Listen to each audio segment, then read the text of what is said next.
So I've been thinking a lot about the past and about my life within it. The past has been kind enough to keep me here in the present, but also determined to make sure that I learned a lesson. So in the spirit of things, I wrote something. Baby Boy Blue, come to terms with the fact that you're through the worst of it.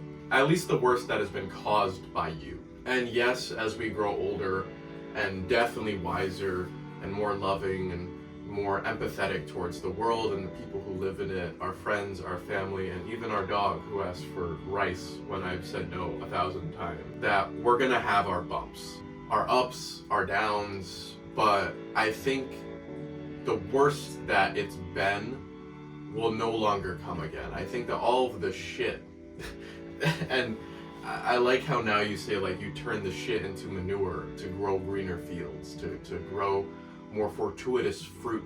I think that that's more of the emphasis. And I can say now that I'm happy. I'm happy to be here. And that wasn't always the case.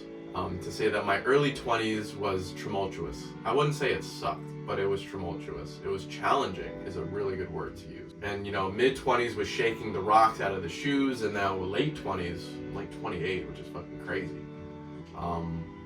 Is almost like the rock that was in the shoe has become sand on which I can walk on the beach. I'm happy to be in the place that I have been wanting to be for a very long time. As much as I am still very much in my childhood bedroom, wall painted and all this shit, I'm happy to be sitting not necessarily at start, but taking it slower, or maybe, putting it in reverse for a little bit, to quote Ready Player One. And yeah, I could have more money. I could definitely have a better job, but the thing is, like, I like the jobs that I have. I'm not miserable at them as much as I have technically for.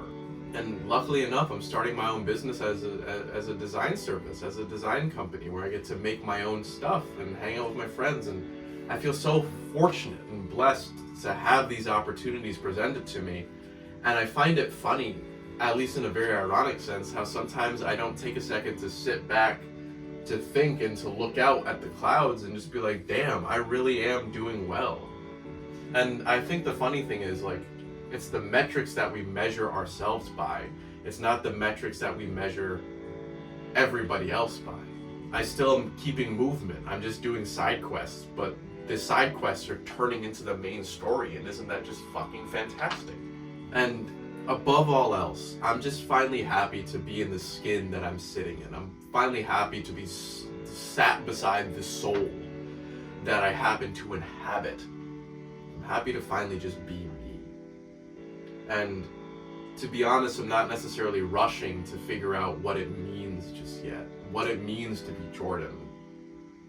And what life has in store for the same guy. Now, if I'm to share anything within this moment, this sacred moment in time that I choose to talk to you, it would be that life is a constant change and evolution. The quote by some guy is, the only constant in life is change, which is a beautiful paradoxical statement, and I love it to death, because it's true.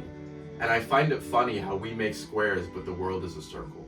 And it's a constant change and evolution in who we are, what we are, and not just we as in like a collective, as a human race or mammals or conscious life, but just us, like me.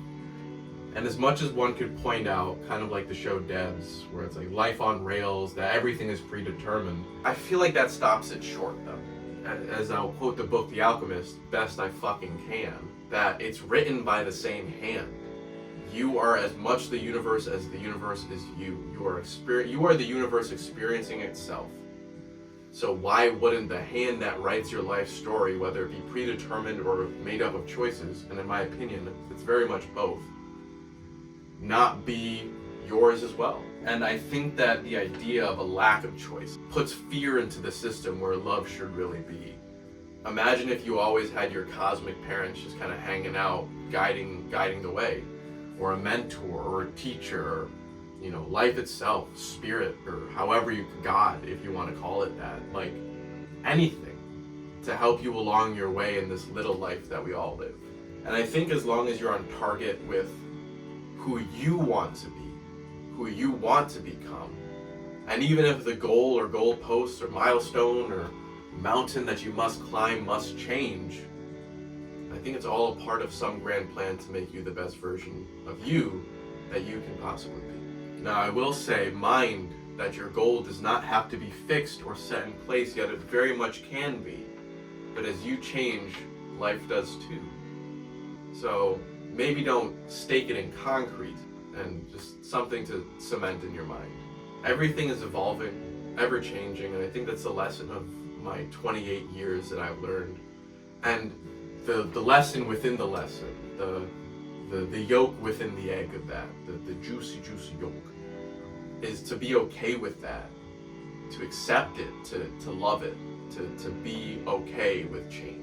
Because life, I have found, as I dig deep within myself to remember my start in at least my spiritual journey, or the journey of my adulthood, has been this.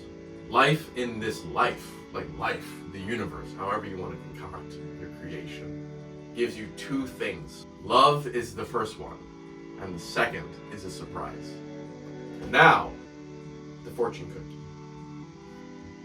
Rise well, samurai. The world can be harsh and the day is always spread to you. But in the end, as we meet death as a friend, the first thing he'll ask is not what, but how did you do? With love, and take the most care of yourself, of your world, of your community, of your family, of your friends, of your home, of your mental space, of your spiritual space, of your emotional space, all the spaces. Always don't forget to wash your hair. Take care. And I've been Jordan D. Alexander. Catch you guys later. Take care. Take care of yourself. Much love.